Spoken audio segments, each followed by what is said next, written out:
Hello, my name is Ellie Worthy, and today we are going to be diving into the ethics of survivalist cannibalism.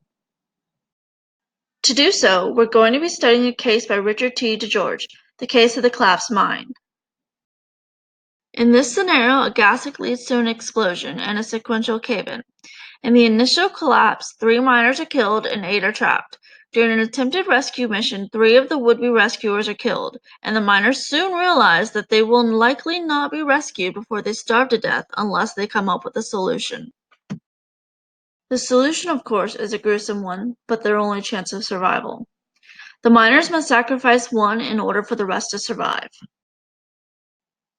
The best way to address this ethical dilemma is to apply either the utilitarian approach or the virtue approach. According to Manuel Velasquez, utilitarianism is defined by actions that produce the most good and the least harm. To give further explanation how the utilitarian approach works, consider this scenario. A gunman kills multiple people and takes more hostage. Among the hostages is an off-duty cop who managed to conceal his weapon.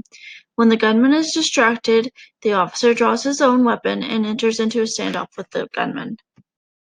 After a few moments, the gunman prepares to shoot the officer. However, the officer shoots the gunman first, fatally wounding him. It was both his duty as a police officer and ethical obligation as a human being to prevent the gunman from doing any more harm to either him or to the other hostages. One of the most common uses of the virtue approach is in the medical profession.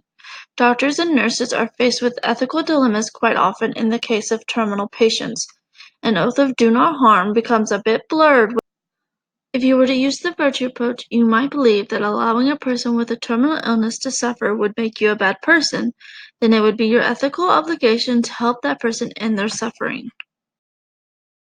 Returning to the case of the collapsed mine, utilitarianism makes an easy argument in favor of killing and cannibalizing one miner so that 7 may live long enough to be rescued. Rather, if the miners chose to starve to death, it would allow more harm than it would good.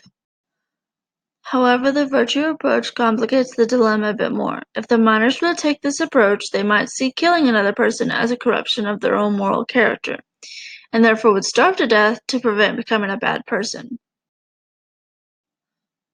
Yet there is the possibility that at least one of the miners would realize it would be selfish for them to die when 6 had already died for them. This might lead to one miner sacrificing himself so that the others might live.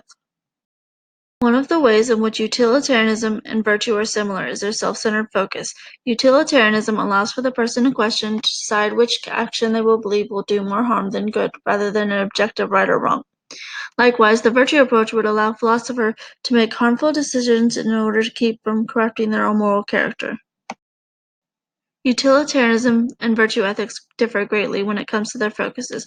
Where utilitarianism focuses on the consequence of one's actions, the virtue approach deals with the moral identity of the person. A utilitarian would compromise their own beliefs for the perceived greater good, and a virtuous person would never corrupt their moral compass, even if it caused more harm than good. In the case of the trapped coal miners, utilitarianism would appear to be the best approach, because it attempts to do the most good and the least harm without much backlash. And while caring about your own moral character is important, it's more important to think of the greater good. However, not every situation will fit the same ethical standards and may require a different train of thought. You are urged to always keep your mind open to many different approaches.